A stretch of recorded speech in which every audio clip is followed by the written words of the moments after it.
இப்போ இந்த அவங்களே இவங்களேன்னா அதுக்கே அரை மணி நேரம் ஆகி போயிடும். நீங்க வேற பாவம் மொட்டை வெயிலில் உட்காந்துருக்கீங்க.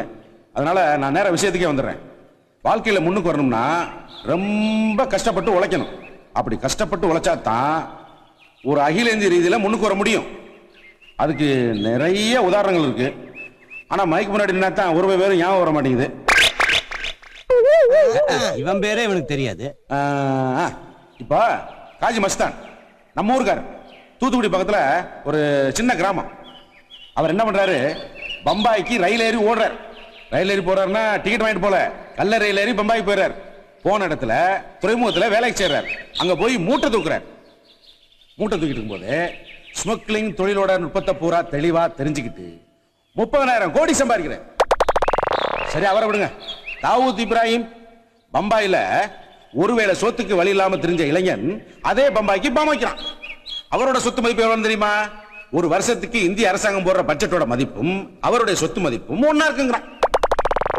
அதனால அவங்க எல்லாம் எவ்வளவு சிரமப்பட்டு இருந்தா இவ்வளவு காசுகளை சம்பாதிக்க முடியும்? இவங்க எல்லாம் பேசுறத கேட்டுக்கிட்டு நீங்க அனாவசியமா உங்களை குழப்பிட கூடாது. இந்த காதுல வாங்கி இந்த காது வழியா விட்டுருங்க. இங்கேயே சில பேர் இருக்கிறான், சொந்தமா 5 காசு சம்பாதிக்க மாட்டான். அட ஆத்தாப்பே சம்பாதிச்ச சொத்தை எடுத்து அள்ளி வாரி வழங்குறது. அட இவனை எவனாவது கொடைவலன்னு சொல்ல போறானா இல்ல பொன்மனச்சம்மன் சொல்ல போறானா? அட வாங்கி 2 தடவை வாய் வலிக்க வாழ்கன்னு கத்தம். உலகத்துல உன்னைய மாதிரி உண்டான்னா கட்டிருக்க வேட்டி எடுத்து கையில கொடுத்துறாயா? இதெல்லாம் எங்க உருப்பட போகுது? அப்புறம் படி படின்னு தேவையில்லாத ஒரு ஆலோசனை சொல்லாதீங்க. இன்னைக்கு காலையில ஐயான்னு வீட்டு வாசல்ல ஒரு குரல் கிடைச்சு, யாரோ பிச்சைக்காரன் தான் வந்திருக்கான்னு கதவை திறந்து பாக்குறேன். 10 பேர் படிச்சு நிக்கிறான் ஐயா. அட பஞ்சாயத்து போர்டு பிரசிடண்டா இருக்கிற என் வீட்லயே காலையில 10 பேர் படிச்சவன் நின்னா, பின்னாடி உட்கார்ந்திருக்க எம்எல்ஏ வீட்டுல எத்தனை பேர் நிப்பான்? மந்திரி வீட்டுல எத்தனை பேர் நிப்பான்? எம்ப்ளாய்மெண்ட் எக்ஸ்சேஞ்சில் எத்தனை பேர் நிப்பான்? அவ்வளவு பேர் நிக்கிற இடத்துல இந்த சின்ன பிள்ளையும் போய் நிக்க சொல்றீங்களா? தேவையில்லை.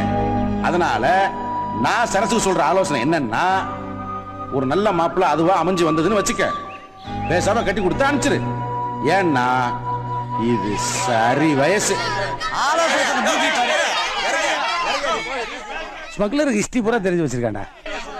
போய் உட்காரு, இல்லைன்னா கல்லால அடிச்சுடுவானுங்க. வருங்கால அமெரிக்க ஜனாதிபதி குமரேசன் சொல்லுங்க சொல்லுங்க. இந்த பட போதுமா? இன்னும் கொஞ்சம் வேணுமா? இந்த பட போதுமா? இன்னும் கொஞ்சம் வேணுமா? இருக்கிறது 5-6 பேர். இல்லடா பட சொரி சரங்கன்ட்டு சண்டாளைங்களா நீங்க கத்தரை பார்த்து என் பங்காளி காடகரை வித்துட்டு கச்சா ஆரம்பிச்சிட போறேன். கொஞ்சம் சும்மா இருங்கடா. குமரேஷ் சோடா அண்ணா என்ன பேச ஆரம்பிக்கலாம். அப்படி ஓரமா போய் நில்லுங்க. அண்ணா சோடா வச்சிட்டு போங்க. அட சோடா வச்சிட்டு பார்த்தா காசு கொடுத்து வாங்க சொல்லிட்டு வேணாங்கறீங்க. நமக்கு முன்னாடி பேசினால் கொஞ்சம் குள்ளமா இருப்பா போல இருக்குது.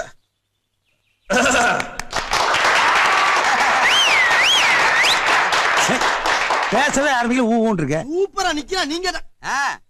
நாய்க்கு முடி முளைச்சா யாருக்கு என்ன பிரயோஜனம்? அது மாதிரி தான் கோவிந்த கிட்ட காசு இருந்தா ஒருத்தருக்கு ஒரு பிரயோஜனம் இல்ல. பெருசா சொன்னாரு, ஏதோ அப்பனாத்த சம்பாதிச்ச காசு நான் வாரி வழங்குறேன், அதனால இவனுக்கு என்ன கொடை வள்ளல்னு பேர் வர போதா இல்ல பொன்மனச்செம்மல்னு பேர் வர போதா அப்படின்னு. அப்படி பேர் வர வேண்டாங்க, அவரோட ரசிகன்னு பேர் வாங்கின பத்தாதா? வேற ஒண்ணும் இல்லைங்க. கறி கடை வச்சிருக்கிறவன் கறி உதாரணமா வச்சுதான் பேசுவான், கருப்பட்டி கடை வச்சிருக்கிறவன் கருப்பட்டி உதாரணமா வச்சுதான் பேசுவான்.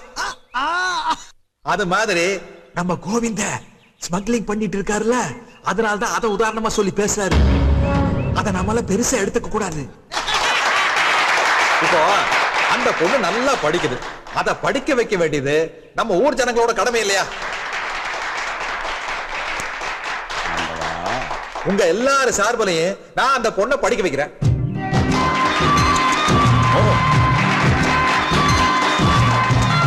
எந்த படிப்பு படிக்கிறது இருந்தாலும் சரி, எவ்வளவு செலவாகிறது இருந்தாலும் சரி, 2 பாத்துருங்க.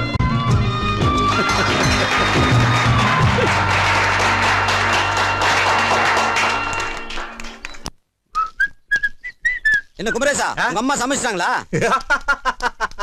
நான் எதை கேட்ட அம்மா மாட்டேன்னு சொல்லிருக்காங்க, சமைச்சிட்டாங்க. சும்மா பொழுகாதையா, எப்ப பார்த்தாலும் அம்மா போட்டா முன்னாடி நின்னுக்க வேண்டியது, நீயே கேள்வி கேட்டு நீயே பதில் சொல்லிக்க வேண்டியது, கேட்டா அம்மா சம்மதிச்சான்னு சொல்ல வேண்டியது. எங்க நான் போய் கேட்டா உங்க அம்மா சரின்னு சொல்லுவேன். ஐயோ வேண்டாம் வேண்டாம் வேண்டாம், எங்க அம்மாவோட மனசு எனக்கு தான் தெரியும். உன் மனசு என்னன்னு எனக்கு தெரியுமியா? தெரியாம தான் கேக்குறேன். மைக் கிடைச்சதுங்க வாக்குறுதி இஷ்டத்துக்கு அள்ளி வீசுறியா? உன் மனசுல எம்எல்ஏ ஒரிஜினல் எம்எல்ஏ வந்தா பேசுனா கார் வாடகை வாங்கினா போயிட்டா தானே.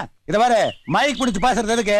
4 காசு சம்பாதிக்கிறதுக்கு உன்னை மாதிரி கை காசு செலவு பண்றா அதுக்கு இல்ல மணி. குமரேசா சொல்றேன்னு தப்பா நினைக்காத. உனக்கெல்லாம் ஆளுங்கட்சியா இருந்து சம்பாதிக்கிறது யோகியது கிடையாது, எதிர்கட்சியா இருந்து ஜெயிலுக்கு போகவும் யோகியது கிடையாது. கரெக்டா பாலிடிக்ஸ் பேசுற. அது சரி, அந்த பொண்ணை படிக்க வைக்கிறதுக்கு நீ யாரு? குமரேசா, ஒரு பொண்ணை படிக்க வைக்கிறது கிணறு வெட்டின மாதிரியோ பஸ் ஸ்டாப் கட்டின மாதிரியோ இல்ல. அவ ஆசைப்படுறாளா, இவர் நிறைவேற்றி வைக்கிறாரா? ஆசைக்கு ஏதுற அளவு.